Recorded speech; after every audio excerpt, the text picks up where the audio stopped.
Michel Doyon, je suis le lieutenant-gouverneur du Québec.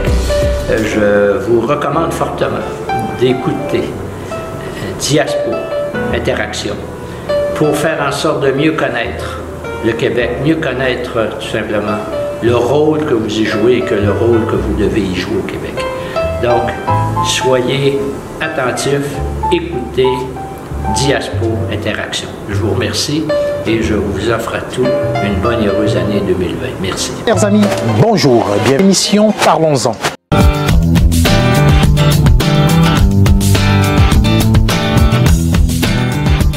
Chers amis, bonjour et bienvenue à cette belle, grande, spéciale édition de l'émission L'Expert, ou encore, on pourrait dire, l'émission À qui le tour? Aujourd'hui, c'est le tour d'une personnalité de Québec. Il est historien, il a un doctorat en droit, il a plusieurs distinctions. Alors, aujourd'hui, spécialement, notre invité, c'est le lieutenant-gouverneur l'honorable Michel Doyon, qui nous reçoit dans ses bureaux pour pouvoir, en premier lieu, nous parler un tout petit peu de son rôle, de sa fonction, de sa vie, et en second lieu, tenir une petite conférence sur l'histoire, l'historique même de Québec et le parallèle avec la diversité culturelle. Alors, bonjour Monsieur Doyon, bonjour son honorable. Bonjour. Comment vous allez aujourd'hui? Très bien, j'espère que vous allez de même. Ben moi ça va très bien, merci de nous accueillir dans vos bureaux. Très heureux. Alors, quand on regarde votre parcours, il est riche, il est parsemé que de distinctions. Vraiment, félicitations, il est atypique et il est vraiment inspirant. Félicitations. Merci. Alors, notre première question, ce serait de savoir, au regard de ce parcours riche en diplômes, quel, à votre avis, a été le déclic de votre nomination? C'est-à-dire, selon vous, quel est le diplôme ou alors quelle est l'expérience qui vous a valu ce titre de lieutenant au gouvernement? Vous savez, je vous dirais que je ne le sais pas. Si je le savais, ça me ferait plaisir de vous informer sur la raison d'être de ma nomination, mais je vous dirais que vous êtes probablement le dernier à le savoir. Et lorsque les gens me demandent comment devient-on lieutenant-gouverneur, alors je leur dis toujours la même chose, par un beau soir d'été, il s'agit de sortir. Et si vous n'avez pas trop de pollution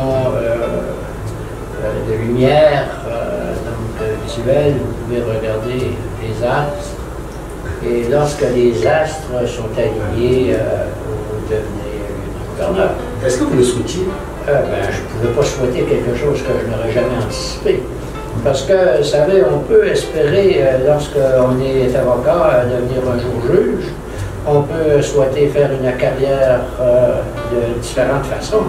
Mais de là à devenir lieutenant-gouverneur, c'est un peu illusoire parce que, dans le fond, ça ne relève pas de votre désir de dire je vais essayer de postuler pour être juge, postuler dans un bureau d'avocat, enseigner. Ça vient par une nomination. Donc, à partir de ce moment-là, c'est tout à fait. Or, je l'ai souvent dit. Vous savez, il y avait beaucoup de personnes qui auraient été compétentes pour exercer la fonction que j'exerce. Beaucoup dans notre société auraient pu être lieutenant-gouverneur. Mais dans tout, il y a toujours la chance.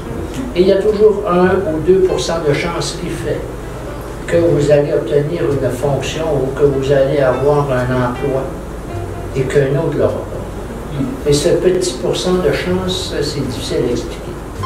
Ça peut être une rencontre fortuite que vous avez et la personne se rappelle de vous. Ah, voilà, j'ai mon candidat. Ça peut être une autre raison. Par rapport à ça, comment l'avez-vous su et quel sentiment vous animez quand vous l'avez su? C'était quelqu'un qui avait proposé mon nom. Okay. D'accord, un avocat de Montréal qui avait proposé mon nom, qui est maintenant juge, et qui m'avait dit j'ai proposé votre nom pour être lieutenant-gouverneur du Québec. Et je lui ai dit, vous savez, à mon âge, j'entends pas postuler pour l'emploi. Vous savez, quand vous êtes plus âgé, les blessures cicatrisent plus longtemps. Or, si vous espériez avoir une fonction et vous ne l'avez pas, il y a toujours une déception. Or, je me suis dit, de façon à ne pas être déçu, c'est de ne pas postuler. Et un jour, on m'a appelé, on m'a dit, monsieur, votre nom a été soumis. Ah oui. le premier ministre aimerait vous voir. D'accord? Et d'autres candidats. Donc, on m'a fait venir sur de fausses représentations en disant que j'allais rencontrer le premier ministre pour répondre à des questions auprès de candidats. Mais la question a été la suivante. Merci d'avoir accepté. Ça me fait plaisir de savoir que vous devez dorénavant exercer une fonction qui est particulièrement difficile au Québec. Et voilà donc ce que j'ai appris comme ça. En regardant le premier ministre, et là je me disais, j'avais le petit hamster qui tournait. Je disais, je ne réponds pas des questions. Je suis le lieutenant-gouverneur. Alors là, on m'a conseillé d'aviser mon épouse avant et mes enfants avant qu'ils l'apprennent par la radio. Et voilà comment on fait. Oui, pour rebondir, il semblerait que c'est une fonction très très importante et quand même encore méconnue à Québec, par beaucoup de personnes, dont nous autres, moi personnellement. J'aimerais, ma première question, quand on entend le lieutenant-gouverneur, le représentant de la reine, waouh, c'est grand. Est-ce que vous parlez avec la reine parfois? L'avez-vous vu déjà? Vous savez, je l'ai vu une fois, puisque tout lieutenant-gouverneur rencontre la reine une fois au cours de son mandat. Mais de vous dire que nous avons des relations avec la reine, Sa Majesté, non. On n'a pas une fois que nous l'avons rencontrée, et c'est comme la même chose avec le gouverneur général du Canada ou la gouverneure générale du Canada. C'est-à-dire qu'il n'y a pas d'hiérarchie. Je ne dépends pas de la gouverneure générale du Canada. Moi, je me trouve, par la fonction de lieutenant-gouverneur, de chef de l'État du Québec. Donc, mon rôle se limite au territoire québécois. Et chaque lieutenant-gouverneur, lui, est le chef de l'État de sa province. Et le gouverneur général, lui, le chef de l'État du pays dans son entièreté. Voilà. En tant que chef de l'État, donc, de la province du Québec, est-ce que vous pouvez nous décrire, pour ceux qui nous écoutent aujourd'hui, c'est vraiment quoi votre fonction sur des aspects assez... Bon, je vous dirais qu'à priori, le rôle du lieutenant-gouverneur n'est pas un rôle politique. Bon, c'est un rôle qui est, jusqu'à un certain point, un rôle honorifique. Honorifique dans ce sens que, comme la reine ne s'occupe pas de politique, non plus en Angleterre, on peut donner nos conseils, mais nous sommes en dehors du politique, hors de la reine politique. Notre rôle, c'est de s'assurer que la démocratie et que les règles démocratiques de l'État fonctionnent. Donc, s'assurer que les lois qui sont adoptées par le gouvernement sont adoptées légalement, sont adoptées tout simplement, donc avec le respect des institutions. Ce n'est pas au lieutenant-gouverneur de savoir si la loi qui a été adoptée est une loi juste ou est une loi tout simplement qui n'est pas en constitutionnel. Nous avons les tribunaux pour ça, parce que nous avons la division des pouvoirs. Donc le lieutenant-gouverneur sanctionne les lois, les députés adoptent les lois et les tribunaux, eux, vont sanctionner la légalité ou non de la loi. Donc, le lieutenant-gouverneur doit s'assurer qu'il y a toujours un gouvernement qui est en fonction. Parce que c'est le rôle primordial du lieutenant-gouverneur de s'assurer qu'il y a toujours un gouvernement en fonction et que le gouvernement ne doit pas demeurer sans chef d'État, sans exécutif. D'où le fait que l'exécutif, donc, on doit toujours s'assurer qu'il y a un premier ministre. Et c'est pour ça que c'est le lieutenant-gouverneur qui nomme le premier ministre.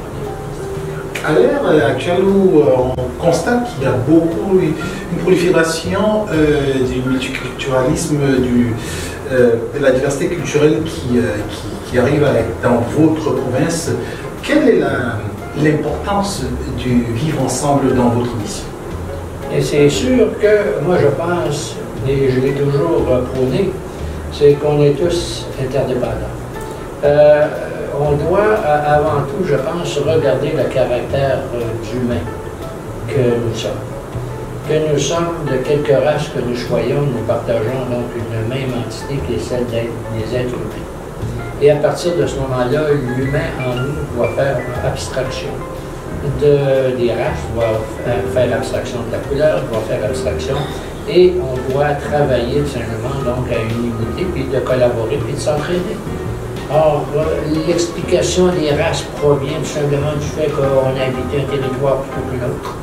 Il y a plusieurs facteurs qui vont expliquer tout simplement toutes les différences que nous pouvons remarquer. Mais on partage toute une vie commune qui est celle d'être des hommes et des femmes et des êtres humains et avoir exactement la même chose. On a tous un cerveau, on a tous un cœur, on a tous... Vous savez, c'est quoi la différence entre vous et moi? La différence entre vous et moi, c'est que c'est la couleur qui est la différence. Mais au niveau de l'intelligence, il n'y en a pas. Je veux dire, à partir de ce moment-là, que vous soyez de la couleur que vous voulez, je veux dire, le cerveau va toujours être une personne. L'intelligence, ça provient du cerveau. Voilà. Vous savez qu'il y a eu 28 lieutenants-gouverneurs avant vous, et aujourd'hui, vous êtes le 29e lieutenant-gouverneur. Quelle action ou quel acte posez-vous au jour le jour pour pouvoir réhabiliter l'image de cette fonction de lieutenant-gouverneur, tant on sait les splendres financières qu'a laissé Madame la 27e lieutenant-gouverneur, Madame Lestibo, à travers ses esclandres financiers. Ah, mais vous savez, pour la société. Je vous dirais qu'il y a une seule chose à faire, c'est faire son possible. Demeurer humain, demeurer simple, et de dire à ce moment-là, bien, vous savez, le comportement des gens, quel qu'il soit, il n'y a personne qui est au-dessus des lois. Et les personnes qui ont commis des actes irrépréhensibles, donc, doivent en assumer le coup. Et à partir de là, bien, tenter d'être ce que j'ai toujours été, d'être moi-même. Et de faire un peu mon devoir et mon travail chaque jour. Le petit travail, c'est la chose qu'on doit faire. Rencontrer les gens, aller les voir. Surtout ne pas dépenser beaucoup, être frugal dans les dépenses. Et lorsqu'on est frugal, bien, on n'a pas trop de problèmes. Oui, c'est ça. J'ai cru savoir que votre frugalité vous pousse à aller même faire des courses tout seul en tant que lieutenant-gouverneur. J'imagine la reine fait ses courses toute seule. Ben oui, elle doit le faire aussi. On ne sait pas. Là, je sais qu'elle fait sa cuisine elle-même. Ah ouais? Mais, vous savez, comme je vous ai dit tout à l'heure, les relations entre Sa Majesté et le lieutenant-gouverneur sont quand même minimes. On se rencontre une fois, 20 minutes, et à ce moment-là, bien, on voit de nos propres ailes. Hein. C'est une fois l'oiseau sorti du nid. Donc, il fait bien il décide lui-même où il va. Dans quelques minutes, on va pouvoir ouvrir la mini-conférence, mais avant, j'aimerais que vous nous dites, au regard du flux migratoire, de la recrudescence de l'insécurité, des problèmes qui se passent mondialement et d'ailleurs qui impactent aussi le Québec, je fais un parallèle avec ce qui s'est passé dernièrement avec l'attaque au niveau de l'Iran. Vous, en tant que lieutenant-gouverneur, que préconiserez-vous? Quel conseil donnerez-vous aux grands dirigeants pour pouvoir éventuellement atténuer cette... Je vous ai dit quelque chose tout à l'heure, c'est que le lieutenant-gouverneur doit être hors de l'arène politique. Et comme il doit être hors de l'arène politique, ce n'est pas lui à conseiller les gens sur les actes qu'ils doivent poser.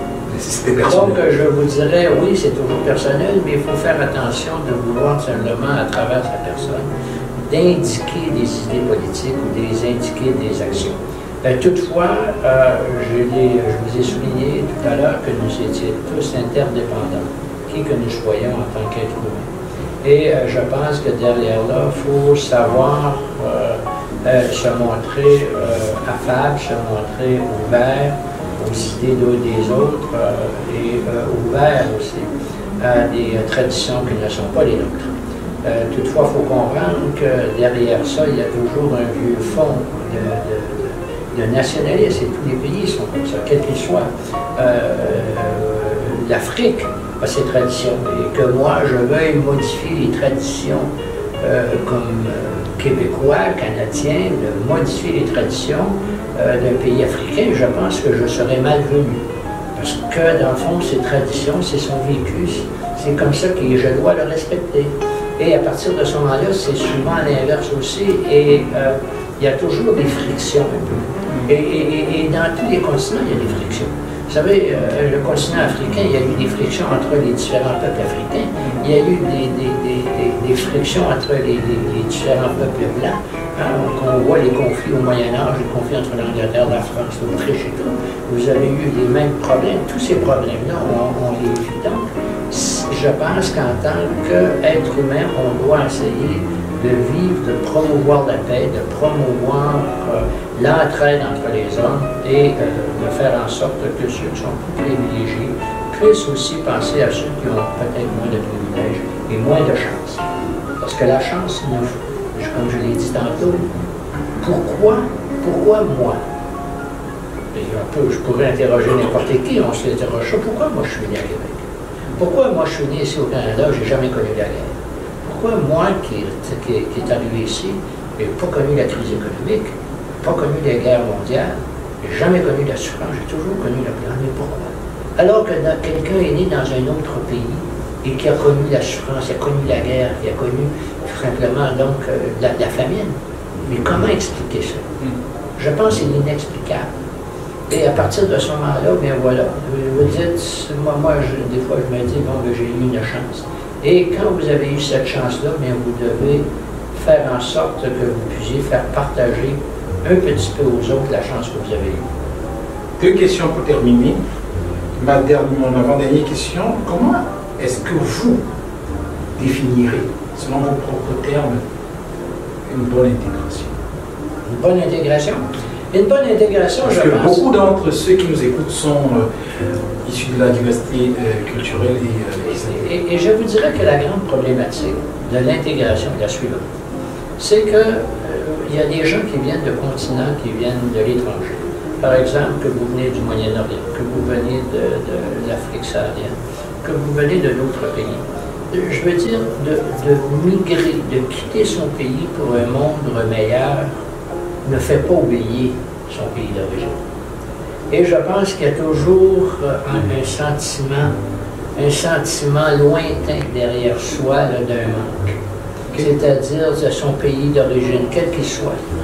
On l'aime, son pays d'origine.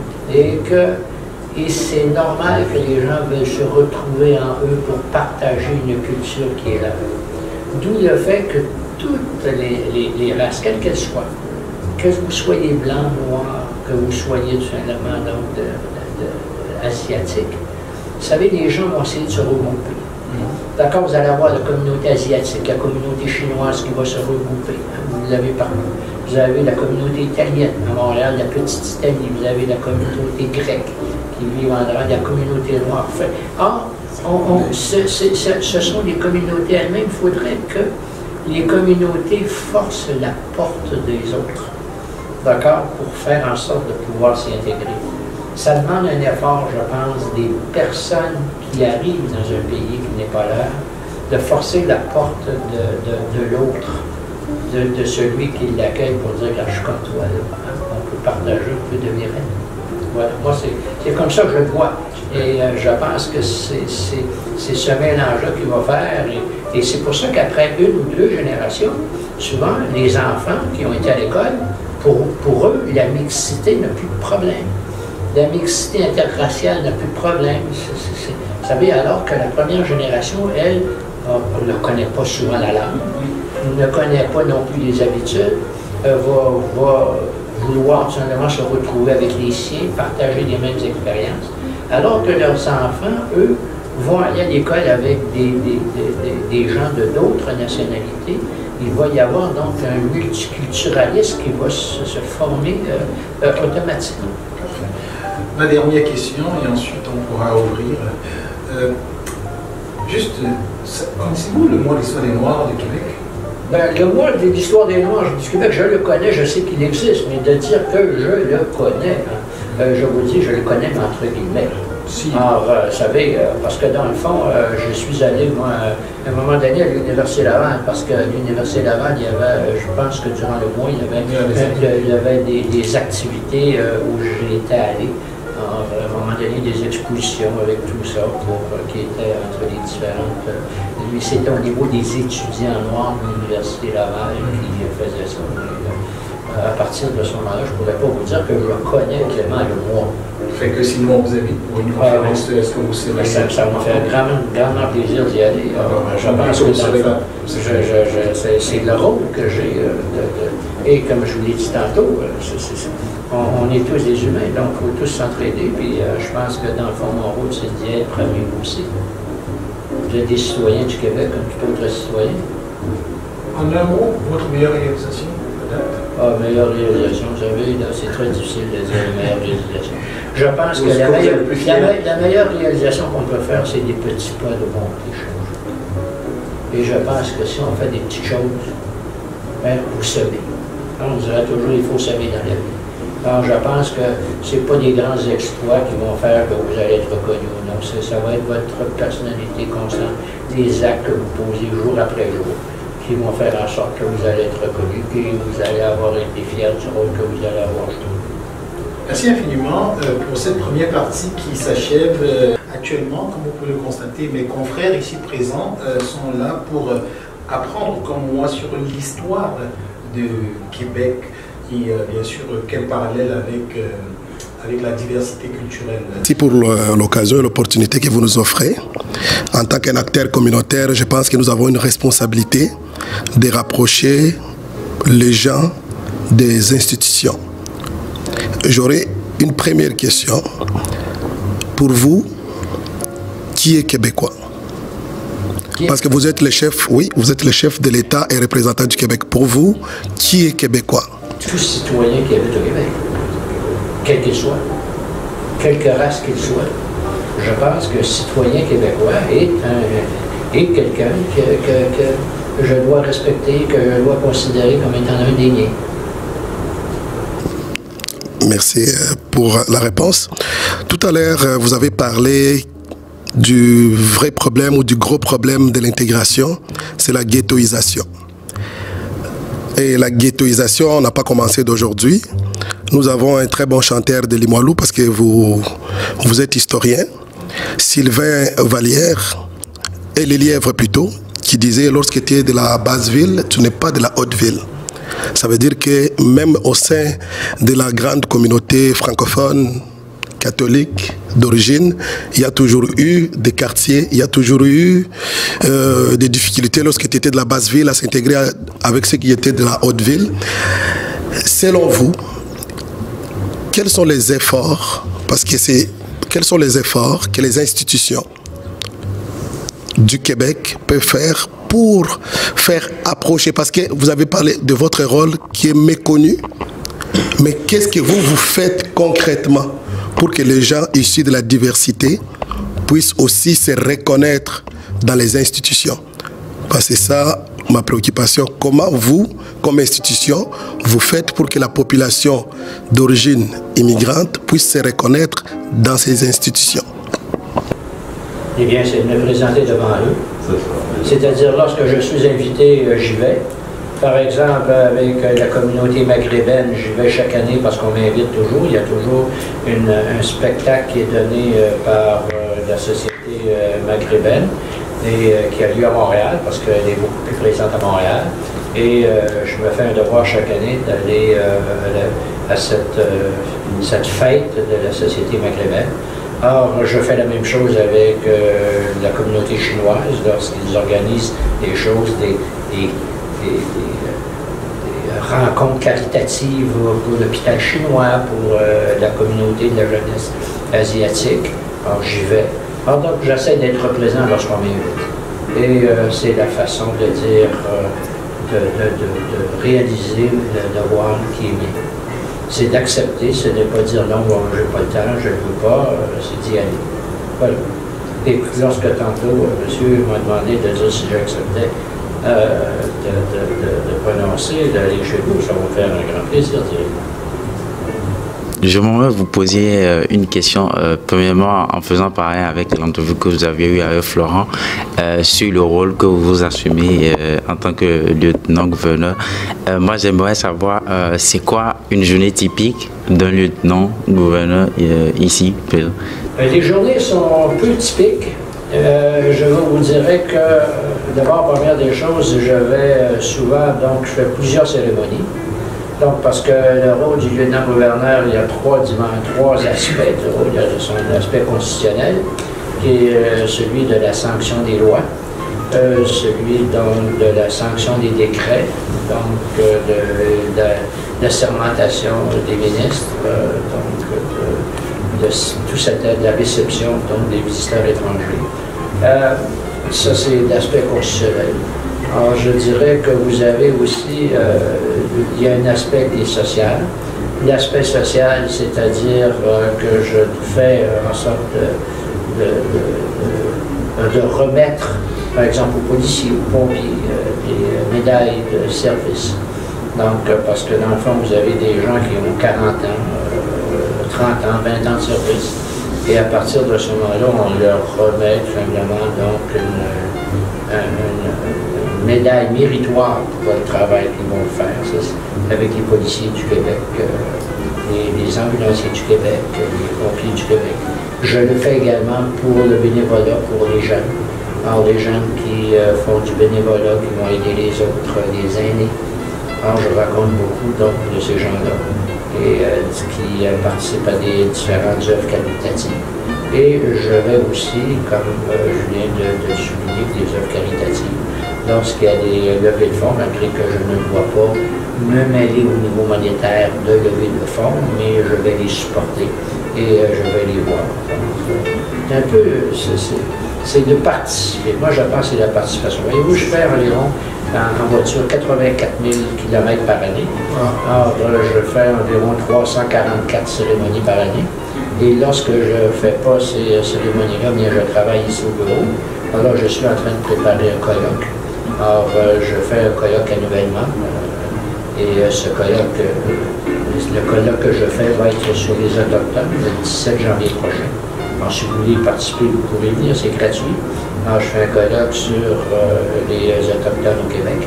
Alors, sur qu'est-ce qu'on appelle les Indiens, qu'on appelait autrefois les sauvages. Alors, parce qu'ils ne connaissaient pas ce que nous connaissions. Donc, s'ils ne connaissaient pas ce que nous connaissions, ils étaient des ignorants, donc des sauvages. Ça concerne un peu la relation entre le politique et le religieux, en fait. L'homme a besoin d'absolu. L'homme a besoin d'absolu. L'homme a besoin d'avoir un espoir. Et souvent, la religion, c'est l'espoir. Et lorsqu'on n'a plus de sentiments religieux, il n'y a plus d'espoir. Pourquoi vous êtes né? Pourquoi je suis né? Pourquoi je ferais bien s'il n'y a plus rien après? Donc, à partir de ce moment-là, l'homme a besoin d'absolu. Pour expliquer sa provenance, pour expliquer la vie, pour expliquer sa mort.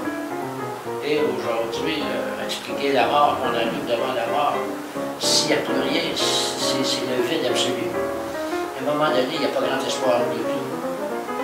Donc, je pense que les gens ont besoin d'un certain absolu.